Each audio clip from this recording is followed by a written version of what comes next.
781-8691. Bats to Rats. Your home is your empire. Protect it with Empire Fence. Get a free instant quote with the online estimating tool at empire-fence.com. See an upfront estimate with no hidden fees. An Empire Fence can provide privacy and improve the appearance of your home. Keep kids and pets in or out of your yard. Increase security and add value to your property. Visit empire-fence.com now to view the stylish and maintenance-free possibilities for your home and get a free instant online quote. Let Empire Fence protect your empire. This is Bill Mitchner, Executive Director of Lincoln Lighthouse. Did you know Lighthouse provides multiple programs for students such as one-on-one tutoring and mentoring, as well as pro-social skill exercises, while providing them a nourishing meal and a safe space during all months of the year, even during school breaks? Learn more or contribute to Lighthouse at lincolnlighthouse.org today.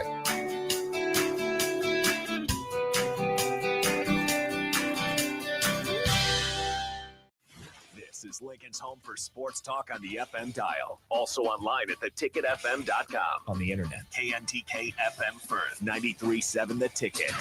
Advanced Medical Imaging is the largest radiology group in Nebraska, located in Lincoln at 7601 Pioneers Boulevard. At Advanced Medical Imaging, they utilize state-of-the-art technology and blend it together with their compassionate, skilled team to guide you through every step. Whether it's an MRI, CT scan, or X-ray, their precise diagnostics help your doctor deliver the best care plan for you. Choose clarity and comfort in your life by choosing Advanced Medical Imaging, located at 7601 Pioneers Boulevard and online at amimaging.com. Automotive Solutions is Lincoln's one-stop shop for all your vehicle needs, from vinyl wraps to engine repair and maintenance. Automotive Solutions offers fleet services, as well as printing and graphic design for vinyl applications, plus installation of vinyl for boats, trucks, cars, and anything else you want wrapped. Perfection is their standard, and they never settle for less. Call today at 531-249-5600 or go to automotivesolutionslincoln.com to learn more. That's Automotive Solutions, 2024 Southwest 5th Street in Lincoln. What's going on, fans? This is Lexi Rodriguez, four-time All-American at Nebraska and now proud member of Omaha's newest professional team, Love Omaha Volleyball. League One Volleyball is bringing the heat this year. Don't miss your chance to see Olympians, national players, and national champions right here in Omaha from now through April. We can't wait to see you cheering us on in the stands. Visit lovboma.com to buy single match tickets to see me and Love Omaha Volleyball in action this season. Go Big Green!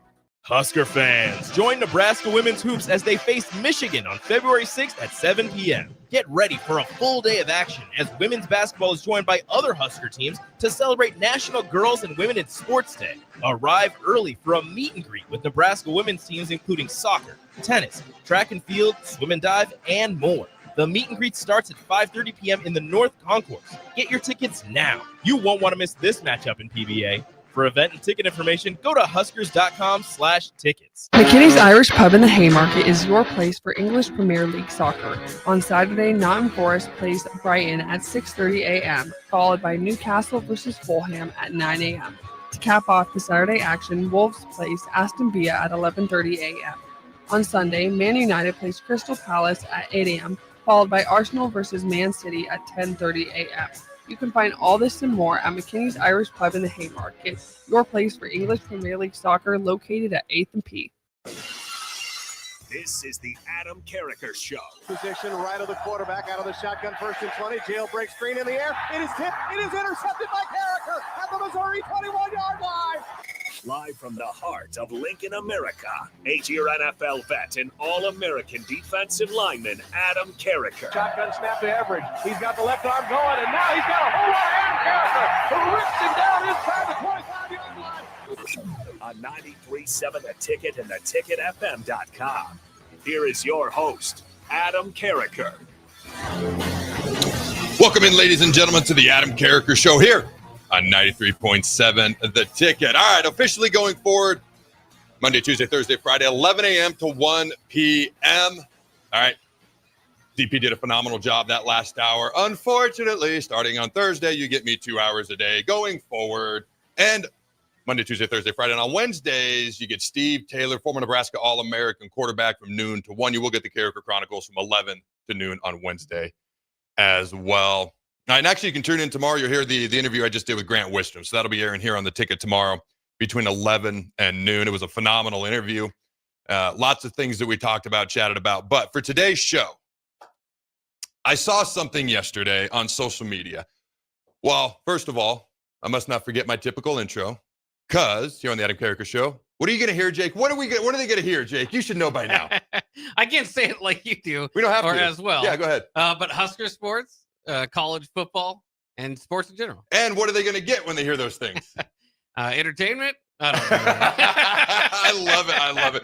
That's why I'm the one who talks a lot and he talks intelligently. And combined, we're hopefully average, smarter than your average dumb guy. All right, you're going to get unique insight, unbridled honesty. And producer Jake and I are going to have a whole lot of fun in the process. Okay, a couple of things real quick before I dive into the topic of the day, which is going to be Dylan Raiola. Also, not the transfer portal impact players, but the necessary players that are coming in via the transfer portal that we need to be impact players. All right, but let's start right off the top with this. As always, we got our, daily trivia prize giveaway, the Carriker's Trivia Challenge.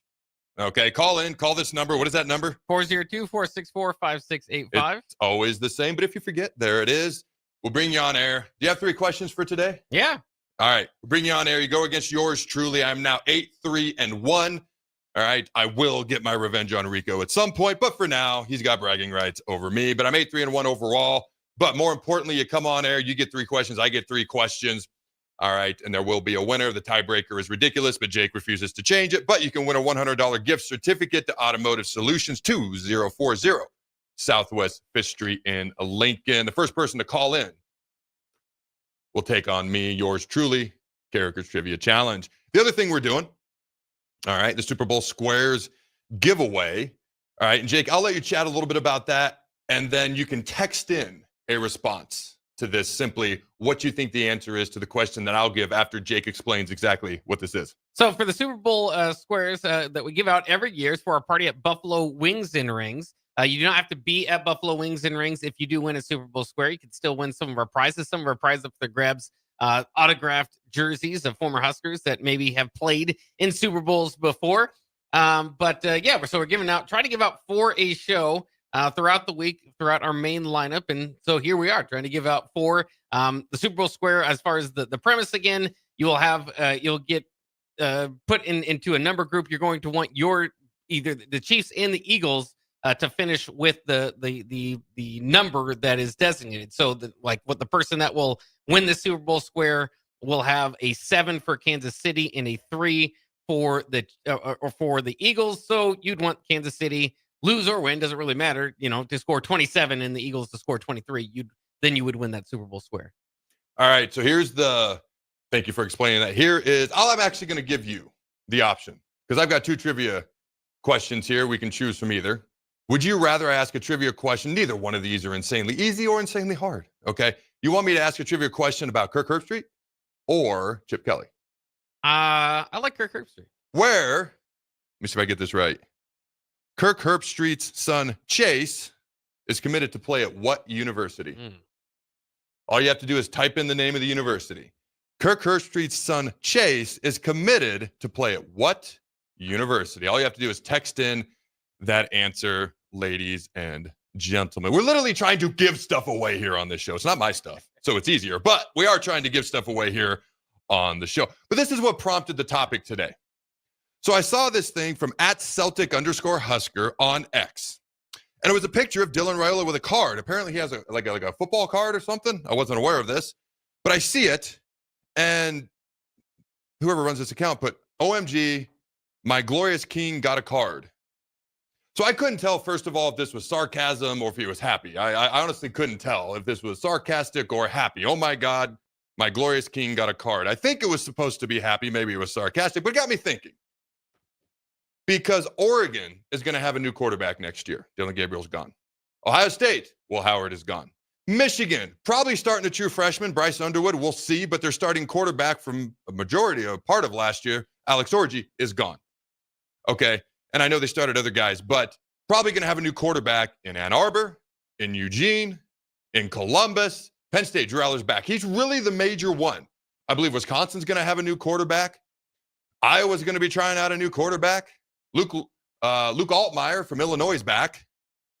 I was like, I can't think of another quarterback coming back off the top of my head. And then I did a dive and I couldn't find anybody. There's other guys coming back, but they're like, I don't want to say like they're not noteworthy because that sounds disrespectful. I don't mean that.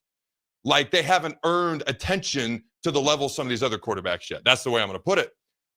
So I was like, man, going into year 2, this former 5-star, number 1 overall recruit in the country at points during his recruitment period, I said, true freshman, going to be up and down. You got exactly what I thought you would get. Whether you want to blame the play calling or whatever for the majority of the season, you got exactly what I thought you would get, up and down. And I stuck with it all year. And people were like, he's highly recruited. He's a 5-star. I understand all that. You can't speed up time no matter how much you want to. Going into year 2, the expectations have changed. For me, for Dylan Raiola, and I think for most fans, and I think it's fair. Now, I'm not pounding the table saying, Heisman, All-American, got to win the Walter Camp or whatever, the Davey O'Brien Award. Not saying that. That'll be next year. But for this year, I'm like, what's a realistic jump, leap, expectation, level of improvement for Dylan Raiola? I'm looking around the Big Ten, and I'm like, I believe he can be a top 3. How about should be, can be? Anybody can do anything. Should be a top 3 quarterback in the Big Ten. And I feel like that's fair. Now, no true freshman quarterback in the country started as many games, played in as many games, played as many snaps, threw as many passes, threw for as many yards, threw for as many touchdowns. Let's get the interceptions down, as Dylan Raiola did. He's not on any of these national top 10 returning quarterback lists that I've seen. Not on one.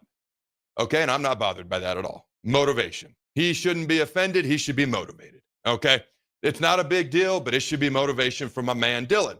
But I look around the Big Ten and I'm like, what's an appropriate leap? I'm looking at who's coming back and who's not. And I'm like, Dylan should be a top 3 Big Ten quarterback. And I feel like that's fair. By the way, that doesn't put him top 10 nationally. It would not. Because most of the quarterbacks that are on that list, like, they're in the South. They are. And honestly, DJ Lagway of Florida, no problem with it. South Carolina's quarterback is a monster. Drew Aller's on that list. He's, what is he, a 5th, 18th year senior? No, he's starting for his 3rd straight year. I got no problem with all that. But if you're a top 3 quarterback in the Big Ten, it'll probably put you about 20th in the country, I would say, if you start including all these other conferences in the Big 12 and the ACC and Cade Klubnik's coming back at Clemson and all these other schools. All right. So for me, I feel like that is fair. My question for you fine folks is, do you agree? Let me know in the text line. Let me know in the comments. Because right now, I don't know who the 3rd best returning starting quarterback in the Big Ten would be. Jake, what do you think is fair? Because last year I defended him, and I put it on the coaches a lot. This year, I'm not going to put it on the coaches as much. Depends on what I see. But there's a higher level of expectation for Dylan. But I also don't even expect him to be a top 10 returning quarterback in the country. But top 3 in the Big Ten, when you look at all the quarterbacks that are gone and new, and who's got returning experience, and all the weapons he's got around him via the transfer portal now, players that we brought in, all right, and a couple of linemen, and Emmett's in the backfield, tight ends, lots of potential starting tight ends. I feel like it's fair to say top 3 in the Big Ten. What say you, Jake? I think that's a fair expectation for him to jump there. I don't know if you're going to see it like preseason lists. I don't know if he would be in there. Hopefully you would see him there. Like you said, I mean, Drew Eller definitely stands out. Who else would be? Jaden Mayava, maybe. I guess I didn't count him as a returner because he only started the last 4 games, but you're technically right. He might be in that convo too. I think he might be maybe a little bit ranked ahead Luke Altmaier at Illinois. Luke Altmaier. So, I mean, those are the ones that immediately pop into my head. And then, you know, it's again, from beginning to the end, Ohio State's quarterback has won. They do the Big Ten quarterback of the year. I think they've won like 9 of the last 11. It doesn't matter if they're returning or whatever it is. So in my mind, Ohio State quarterback you don't need to give me a name. They're going to be at least a top 3 quarterback in the Big Ten. Well, they're going to be highly touted, highly recruited, whoever wins that job, and they've got talent around them. Now, they did lose their offensive coordinator, defensive coordinator. By the way, the trivia question for Chip Kelly was how much money is he making next year at $6 million? He's the highest paid offensive coordinator in the NFL. Wow. He was making $2 million last year. He's now tripled that up to $6 million. So good for Chip Kelly. Jim Knowles, I mean, there's a little bit of animosity between Ohio State and Jim Knowles there. He felt disrespected by Ohio State, said, I deserve more. They said, Penn State said hello, and he said, I'll take $3 million and be the highest defensive coordinator, paid defensive coordinator in college football. Think about that. Last year, Ohio State had the future highest paid offensive coordinator in the NFL and the future highest paid defensive coordinator in college football on their staff. So they got to kind of start over with the coordinators. I saw the meme. You've ever seen the one of Will Smith, Fresh Prince? I think it's their last episode. He's standing on the carpet. The room is empty, and he's kind of looking around. I saw a thing, and this is kind of insane, because I've also seen Ryan Day hitting softballs, and on the Kelly Clarkson show this week, he's living life as he should. But I saw the meme of him, like, instead of Will Prince, I was going to make a Chris Rock joke. I'm going to let it lie. Instead of Will Prince standing there, it was Ryan Day holding the national title trophy, and there's nobody in the room with him, like that Fresh Prince meme. And I kind of felt bad for him, but they'll be all right. So that's a fair point. Whoever it is going to be talented. They've got the best offensive player in America, Jeremiah Smith, coming back, probably the best defensive player in America, and Caleb Downs coming back. Ohio State's going to be fine. Okay.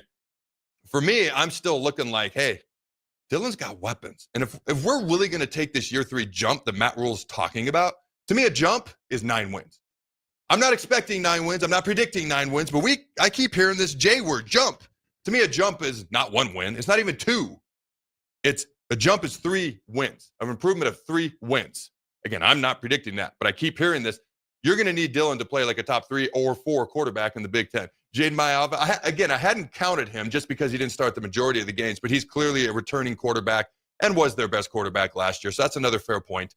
So for me, when I look at Dylan, because Matt Rule even talked about. All right, let me find the article here. I can pull it up here. Matt Rule said offseason goals for Dylan Raiola to make Nebraska, and I quote, his team, end quote. And I think I mentioned this somewhere else. Can Dylan Raiola go from being the quarterback to the guy? There's a difference. Because teams that make vast improvements, it has to revolve around the quarterback. Either you've got to have an absolutely elite level roster around the quarterback. There are teams who've won Super Bowls without per se an elite quarterback, but you look at the roster around them, and it was absolutely elite. Most of them had phenomenal defenses, and then they ran the ball, and the quarterback could play game manager, ball control type offense. We're not looking for that from Dylan. He doesn't have to be an All-American or any of that stuff. All right, but at the end of the year, if he's not in talks for all Big Ten conversations at some level, like if there isn't even at least an honorable mention next to his name, he has not made the appropriate improvement. And this team, I guarantee, will not have made the jump because this is a team where we have good talent, but it's not like elite. And I'm not disrespecting anybody. Is it fair to say we're not elite? Like Ohio State was elite last year. I would say Texas, Oregon. Like when you look on paper, Georgia. And Georgia wasn't Georgia. You know, Georgia won the SEC. They led the nation in drops, and they ranked in the 100s in rushing offense. And they still won the SEC. That is mind-blowing to me. The amount of talent that they have. And I'm looking at Carson Beck like, wow, you had no rushing offense to help you. You had the most amount of drops per your receivers in the country. No wonder he was so up and down. I mocked him at times for the amount of turnovers. Now I kind of feel like a jerk for it. He had a lot of interceptions in a few games. He had a lot and I mocked him for it. But what is he supposed? You can't run the ball. Your guys are dropping the ball. They did have phenomenal defense, and until somebody wins more national titles, Kirby Smart's the best coach in college football right now. There's only 3 active coaches with national titles. You'll know this. Who are they? Oh, man, well, unless Miles is gone. Like you know who they are. Don't overthink it. Yeah, Dabo Swinney and Kirby, and then Ryan Day. There you go, Ryan Day. Okay. So for me and Kirby, he has 2 and Dabo has 2. So they're tied for the lead. I would still give Kirby the edge overall. I mean, they're obviously both elite coaches despite the amount of, I was going to say friendly criticism that Dabo receives, but just flat out criticism. I'm a Dabo guy. I'm a Dabo fan. I'm glad he's finally starting to use the transfer portal just a little bit. For me, quarterback play. I likened it yesterday to Jordy Ball and the softball team. The pitcher on a baseball team and a softball team is the most important position out there. Now, there's other people who have to play defense, who have to hit. It's a team sport, but it's the most individualistic team sport that I could think of. Maybe wrestling to a degree. But it's you and that batter. If you're the batter, it's you and the pitcher. If you're the shortstop and the grounder's coming to you, it's you and the grounder. Like, nobody's going to come help you with the grounder. You're either going to make it or you're not. Okay? So for me, like, if you're sliding protection as an O-lineman because you've got an elite pass rusher to your side, you can get help. You can get help from the O-lineman next to you. The back can chip. The tight end can stay. Like it's an individualistic team sport is what baseball and softball is. It's a bigger impact in softball, like I laid out yesterday, because pitchers can be out there so much longer than they can on a baseball team. The arms, it's a natural motion, the underhand motion, they can be out there longer. So a softball team will come and go much more frequently up and down based on how their pitcher is doing. Football is very similar. Right behind defensive end, because I'm absurdly biased, quarterback is the most important position on the field. And a team will, in large part, go unless they have just an elite level talent roster. And again, there was only 4 of those last year, the teams I listed earlier: Ohio State, Oregon, Texas, Georgia. On paper, before the year, I said, these are the 4 best teams on paper. We'll see how this plays out. All right. Nebraska's got a very good roster. We have a top third of the Big Ten conference roster, but that doesn't make it elite, which means your quarterback, who has all this talent in the world, your team is going to make a jump or not based on his level of improvement or lack thereof, whatever that may or may not look like. Any final thoughts there, Jake? No, I mean, I think, again, it's a lot about projection. Like you said, I don't know if it's tough when you talk about, Dylan and what he should be in this upcoming year. Is that based off the bowl game? Is that based off the second half of the season? Is it based off the first half of the season? Because those are all, they're kind of wildly different ideas, but just the general thought of being the franchise quarterback going from year 1 to year 2, that's the biggest jump that you should be able to make. And hopefully the help that we've surrounded him with, the expectation has to be there for this offense to take off. And then, all that put together, I think the biggest piece to it is Dana Holgorsen. Dana Holgorsen has a long history of turning out great quarterbacks, or at least great quarterback offenses, great quarterback systems, statistics. So I think that, nationally is going to be a reason why people start to think, okay, this could be where Dylan takes off this season. No, you make a great point, because if we had the previous OC, and I'm trying to say this, I'm just going to say it. If we had the previous OC, I would be saying this a little bit differently. A lot of this has to do with Dana. A lot of this has to do with, we got a solid running back. A lot of this is, he's got playmakers around him. My biggest question mark is the amount. I expect Dylan to make an improvement. Year 1 to 2, like Jake said, is the biggest leap that you should see in a player. All right. It's just like game 1 to game 2 in a season should be the most noticeable and marked improvement in the entire season for a team. Unless you're Ohio State and you go from Michigan to Tennessee, then that's the biggest improvement I think I've ever seen in college football from one game to another. But that was a unicorn right there. My point is, it also has to do with everything around him, the guys coaching him. My biggest question mark is, what's the O-line going to look like pass protection wise? And can we run the ball consistently? And I feel good on the interior now, but who steps up as an offensive tackle? The guys that we have that we're looking to step up, can they find consistency? That's really, can we protect Dylan? Can Dylan slide at appropriate times? Have we worked on our sliding technique? Has he met with Will Bolt? Because I think that would be a great idea. Okay, and things of that nature. So we have a special guest who's going to be joining us at 12:30, one of the best gymnasts in the Big Ten Conference. All right, Miss Emma Stone. But before then, Emma Spence, right? What'd I say? Stone. She's an actress. Emma Stone. Actress, Emma Spence. I apologize. Emma Spence. Okay. That's what happens when you got multiple things on the brain. Thank you for correcting me.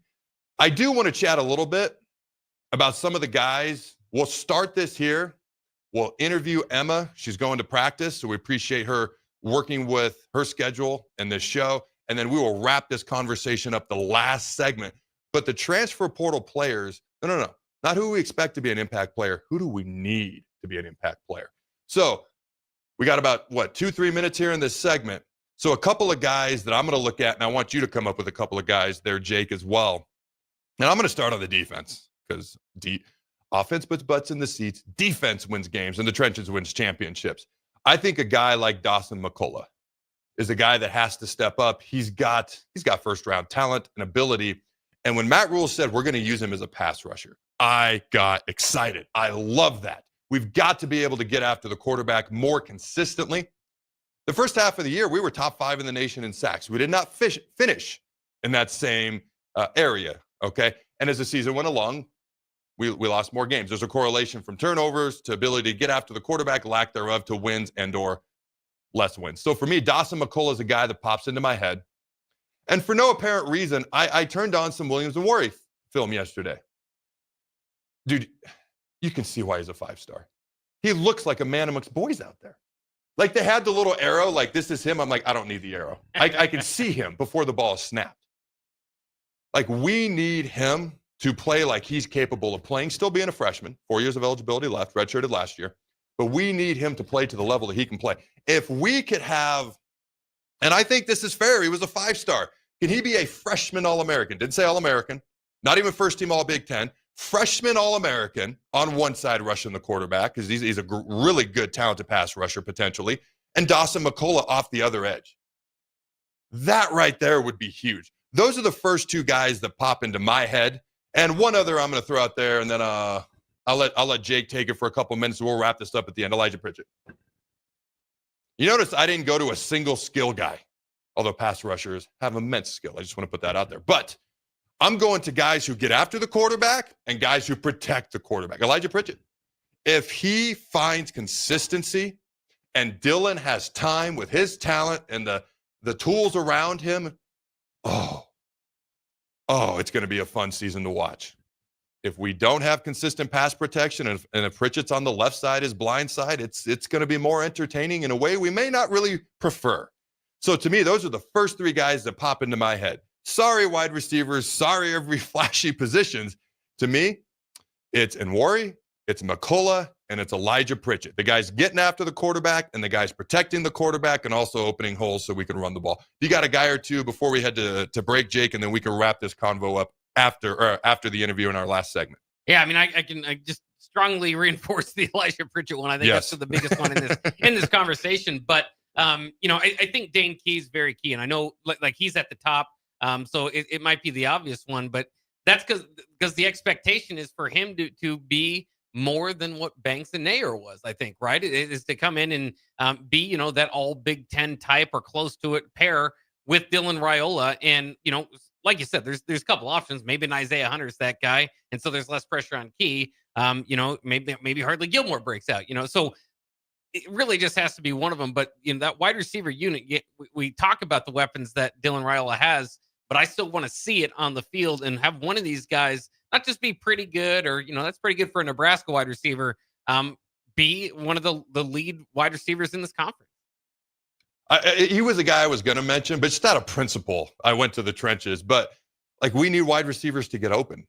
We couldn't win one-on-one battles last year.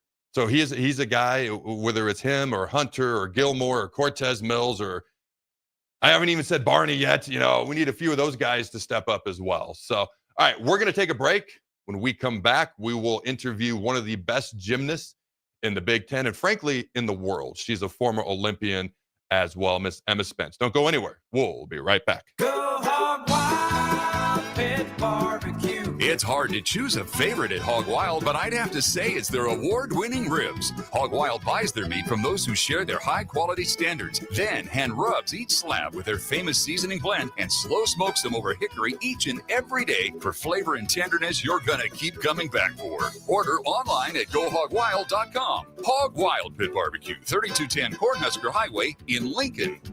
But don't be late, we close at 8.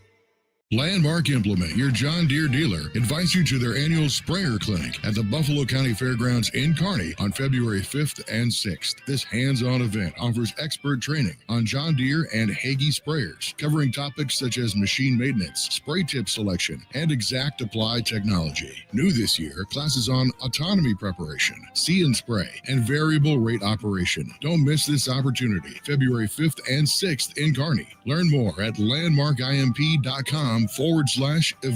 If you're in Seward or Milford, listen up. Select Plumbing is now servicing your area with no trip charges from Lincoln. Select Plumbing works on a variety of issues for your home and business, including general plumbing, water heaters, faucet and fixture repair, underground sewer and water repairs, backflow testing, and more. Keep your property free from leaks and other issues. Call today for a free estimate, 402-560-6197. It's not just Lincoln, Waverly, and the surrounding area anymore. It's also Seward and Milford with no trip charges. Contact Select Plumbing to inquire at 402-560-6197.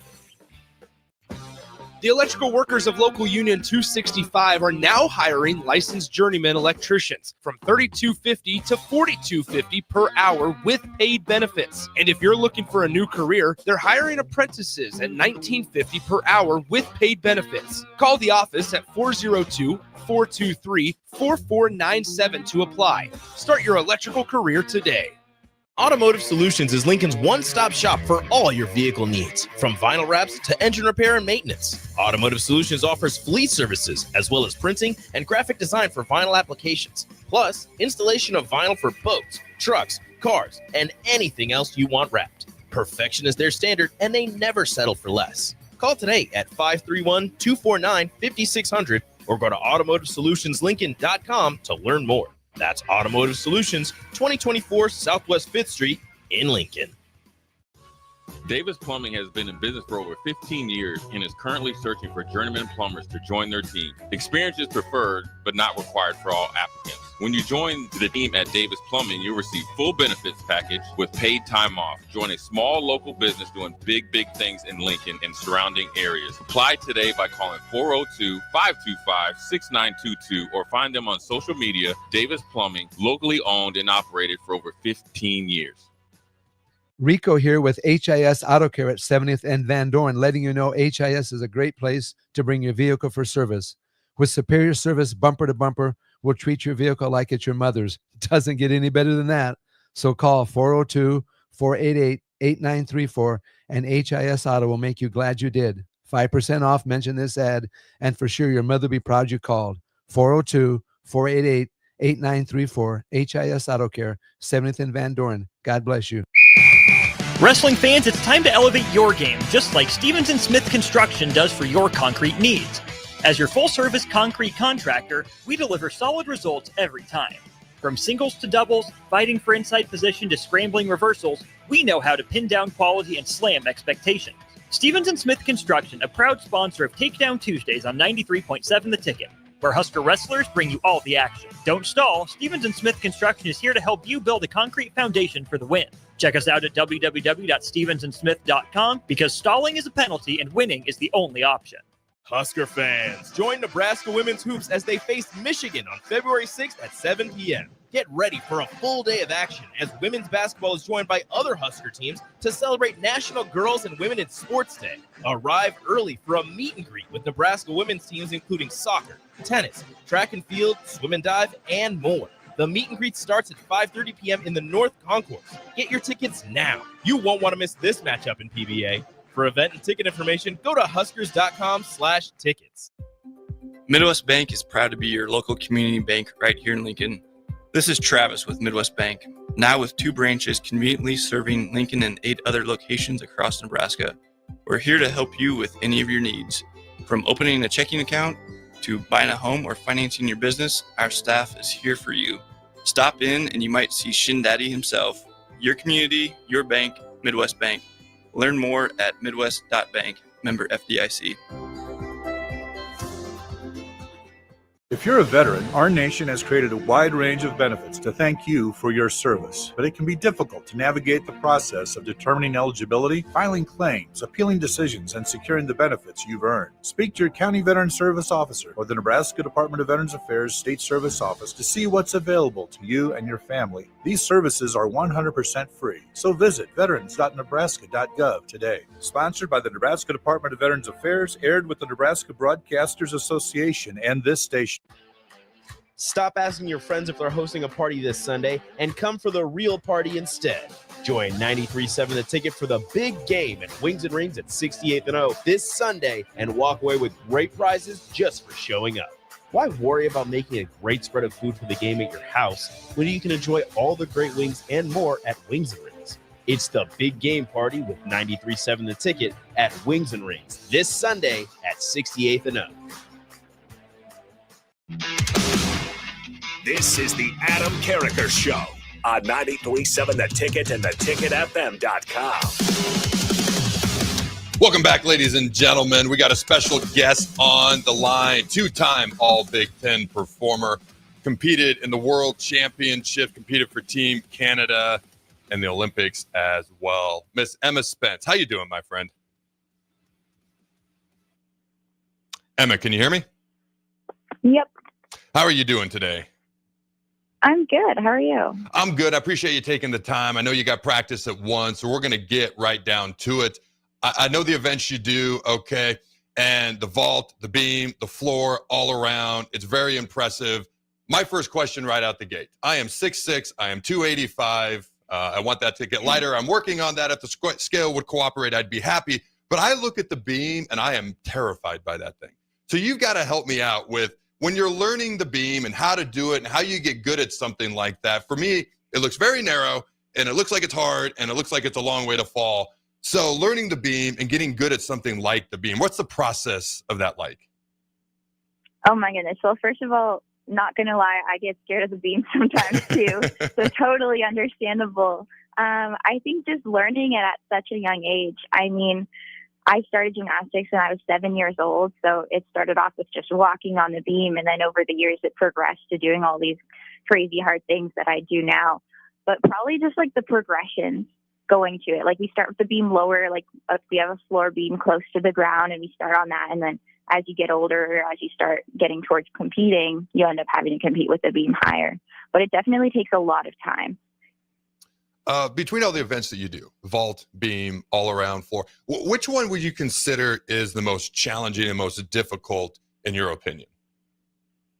I would say the beam is definitely the most challenging to compete because it's just so easy to make a mistake and fall. But I also think the bars is really hard, just like getting to the point of like learning how to do the skills because they're so complex and like complicated. It takes a lot of repetition to be able to do it. But once you master the skills, I feel like bars it ends up being fun.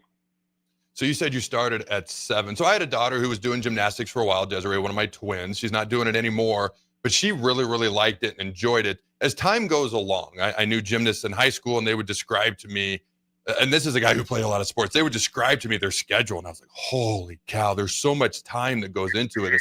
I feel like there's more time that goes into gymnastics at a younger age than most sports. At least I think that's fair to say. What was it like as you started at 7 and you build and you're growing and you're putting more time into it? Because I'm sure that's a lot of fun. I'm sure it's got its challenges, its ups and downs. But what was that like starting at 7 all the way up until now? Oh, yeah, for sure. It definitely takes a lot of time. I ended up having to miss afternoons of school from like 10 years old until I graduated high school because I would practice 5 hours a day in the afternoon. So having to take a lot of time to really learn and master those skills and get my body used to doing those flips and things that like typically people don't really do. Mm-hmm. So it was a lot of like balancing life with sport and gym and figuring out how to get all those reps in, because once you get that foundation at a young age, it's a lot easier to transition or learn new things once you're older. But having that foundation is really essential in gymnastics.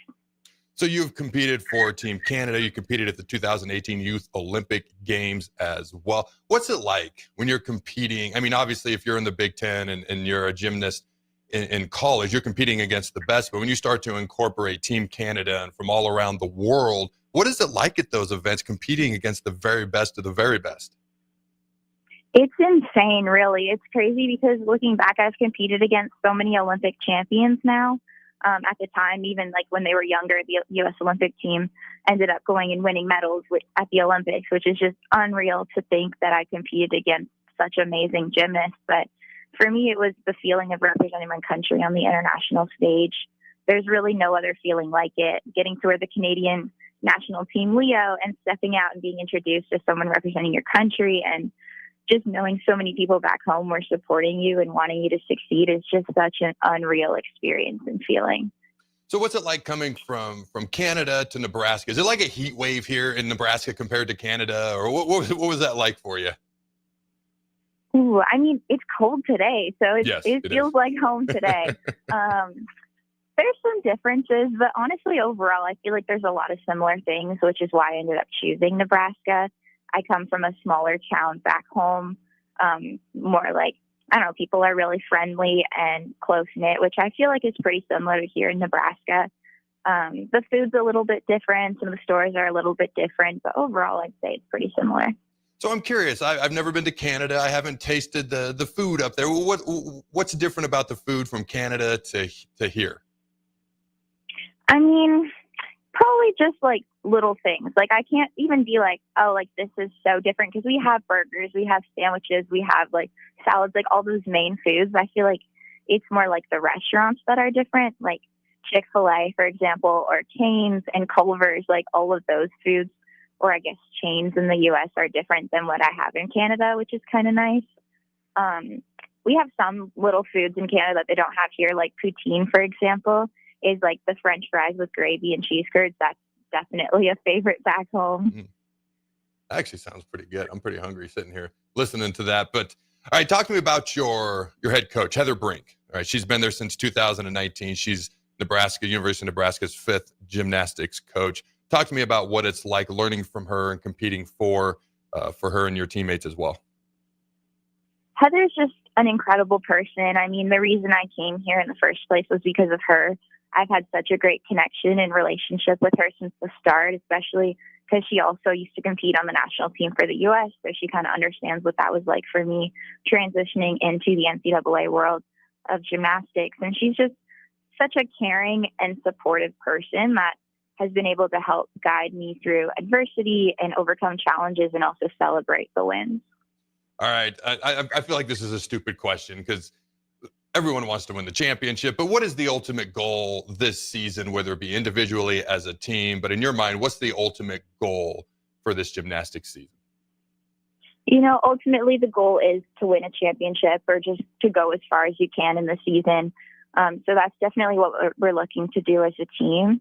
But as an individual, I'm really just focusing on enjoying and embracing my last year ever of doing gymnastics. I'm retiring once the season is done. So I'm really just looking forward to taking advantage of all the small moments and opportunities with my team and my teammates and just embracing the whole college experience one last time. Well, congratulations on a phenomenal career so far. I want to wish you good luck on the rest of the season, but I'm curious what brought you to the decision to end up retiring at the end of this season? Because my next question was going to be, what do you do since you are a senior? What are you going to do next? But now that you've decided to retire, what kind of brought you to that decision? Well, usually people or gymnasts, I guess, compete at a younger age and they do retire around the time that they finish NCAA. And I've had 2 rounds of like doing the Olympic circuit now, like those Olympic quads. I was the alternate for Tokyo and then again in Paris. So like I've been a part of that and like gone through that elite gymnastics journey. And I think I'm just ready to kind of hang that up and move on and figure out what else to do in the sport afterwards. When you were part of that Olympic journey, what was maybe say your favorite part of that? And what was per se maybe the most challenging part of that when you were doing those? Well, the most challenging part, I guess, is being an Olympic alternate twice. I mean, you get so close to making it and being part of that team. But as an alternate, you're obviously not allowed to compete or like enjoy all the perks of being an Olympic team member or an Olympic athlete. But I was still named to the team twice and was part of that whole preparation and process to help the team prepare and be ready to go compete at the Olympics. So that was very challenging mentally because it's like I was part of the team, but then at the same time I wasn't part of the team because I didn't get to actually participate in the Olympic Games. But I guess the best part of that was also kind of the same thing, just being part of that process. Even though it was challenging, it was really cool to be a part of and see kind of how all that stuff happens behind the scenes and all the hard work and preparation that goes into being an Olympian and being part of the team leading up to those big competitions. Well, I'd say you've done pretty well for yourself already. 2-time first team All Big Ten performer, along with a whole lot of other accolades. Good luck the rest of the season. I appreciate you taking the time, and I'll let you go ahead and head on to practice. So I appreciate it. Thank you, Emma. Yeah, of course. Thank you so much for having me. All right, don't go anywhere, ladies and gentlemen. We'll be right back. If you're sick of catering from the same places every month, it's time to switch things up. Mulberry Barbecue is perfect for business lunches and dinners, family gatherings, holiday parties, wedding receptions, rehearsal dinners, and so much more. Delivery and full service options are available, and they can cater for anything from 10 people to 500 people. Call them at 402-937-7114 to hear their menu options and get your catering booked today. Mulberry Barbecue, located at 11th and Cornhusker Highway.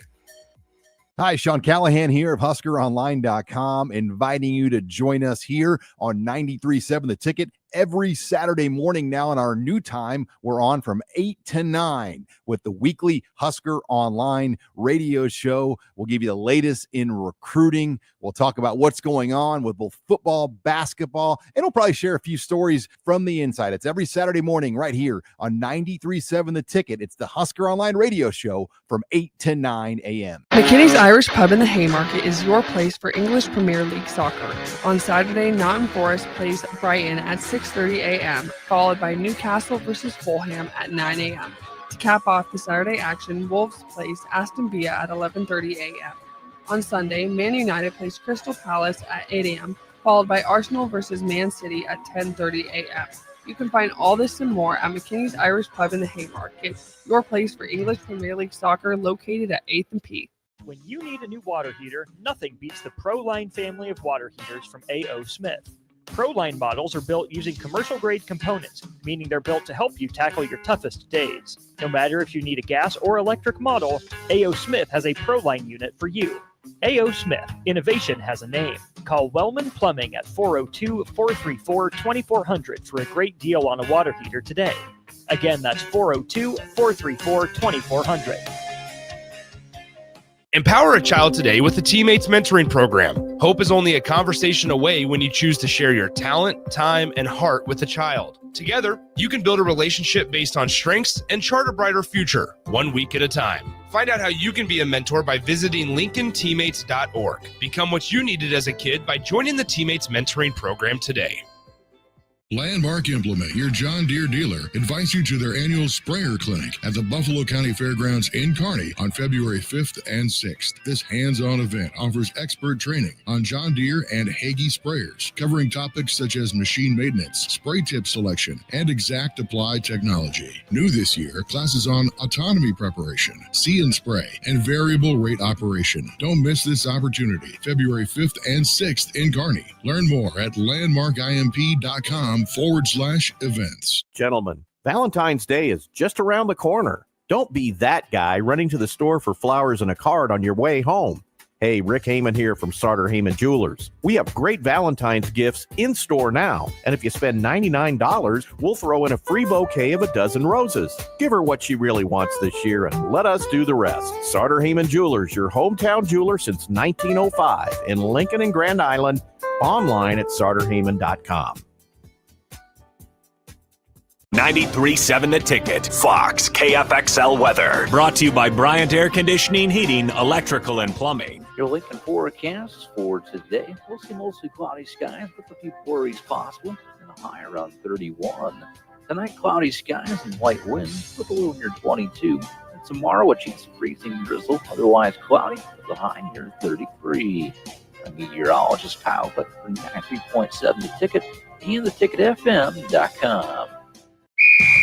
Wrestling fans, it's time to elevate your game, just like Stevens & Smith Construction does for your concrete needs. As your full-service concrete contractor, we deliver solid results every time. From singles to doubles, fighting for inside position to scrambling reversals, we know how to pin down quality and slam expectations.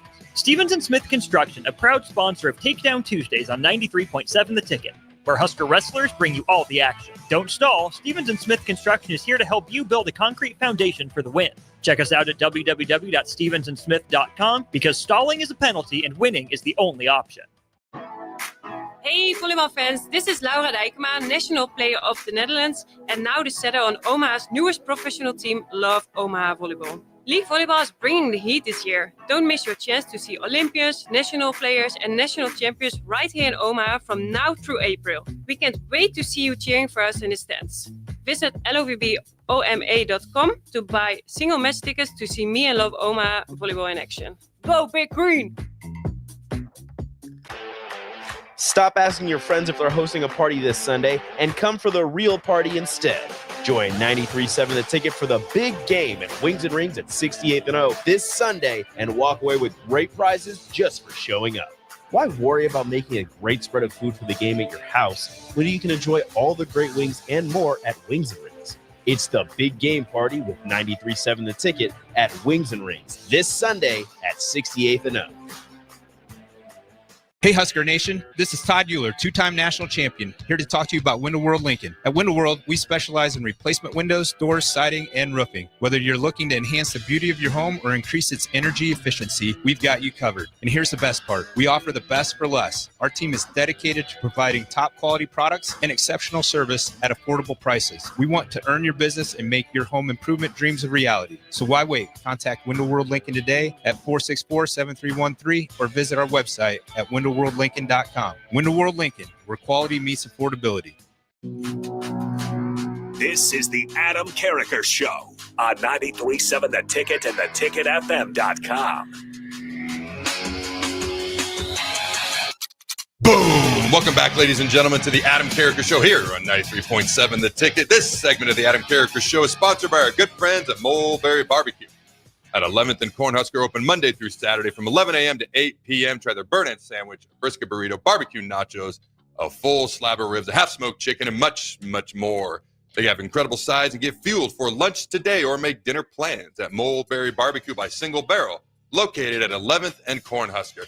And I do want to offer an apology to Chris. He called in to do Carriker's Trivia Challenge.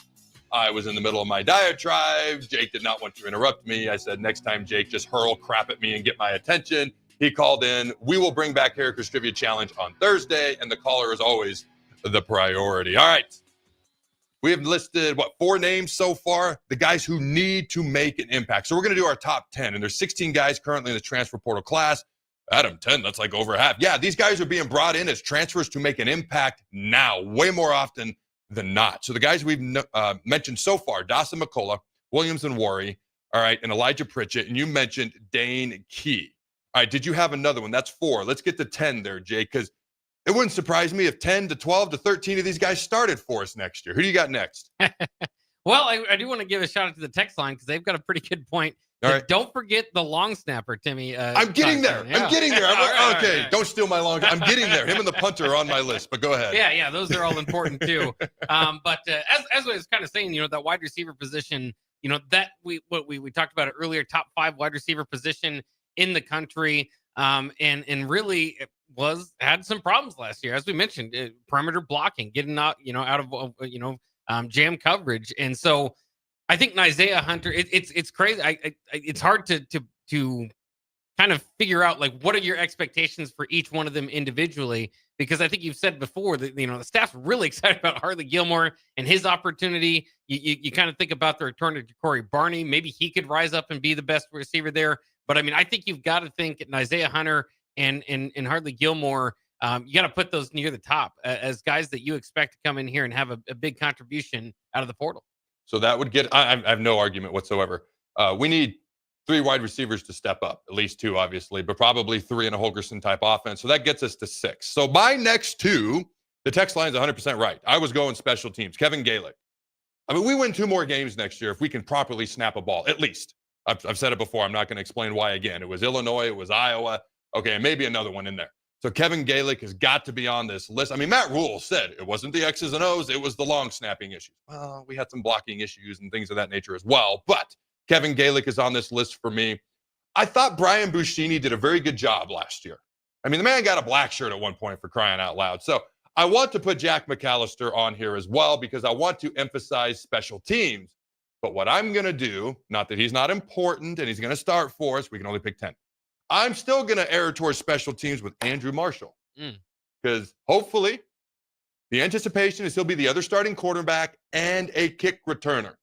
I've said this before, and I'll say it one more time, and I'll probably say it 100 more times throughout this offseason.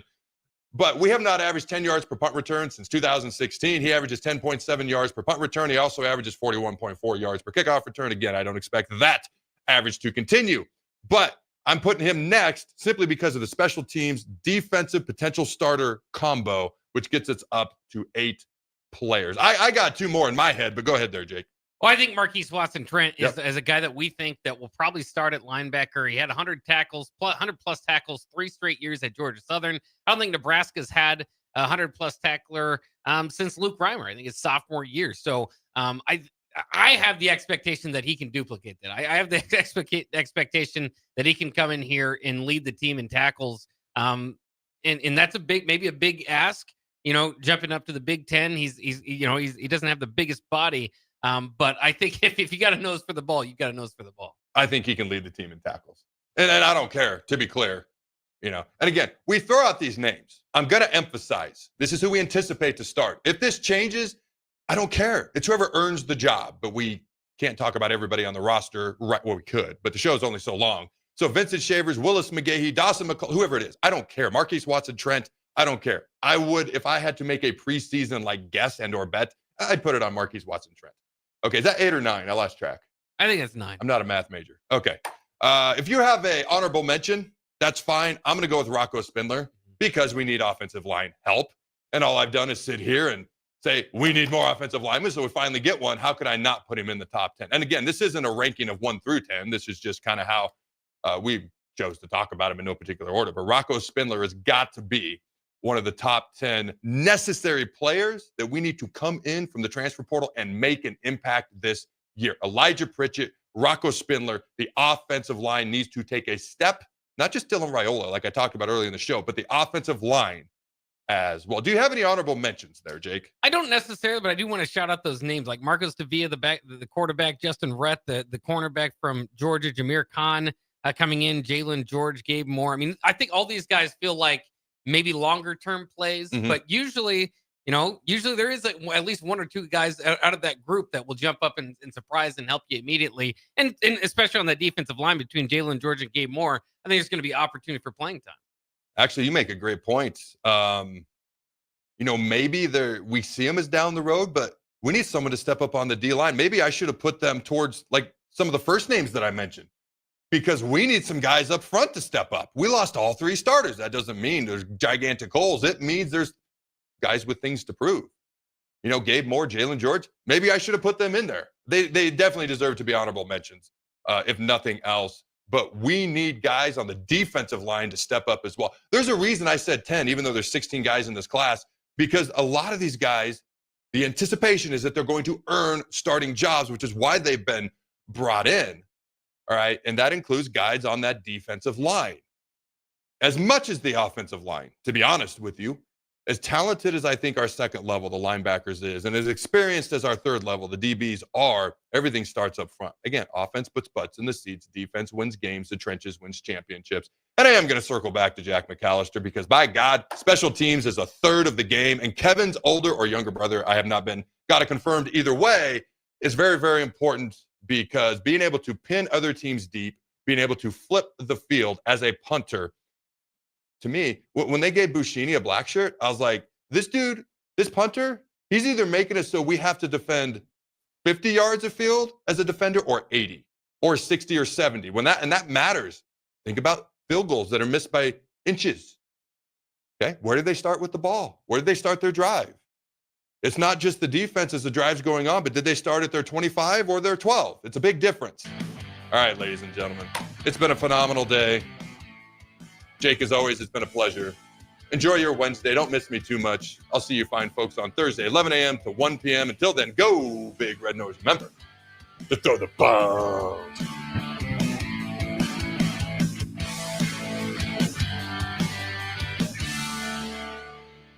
Landmark Implement, your John Deere dealer, invites you to their annual sprayer clinic at the Buffalo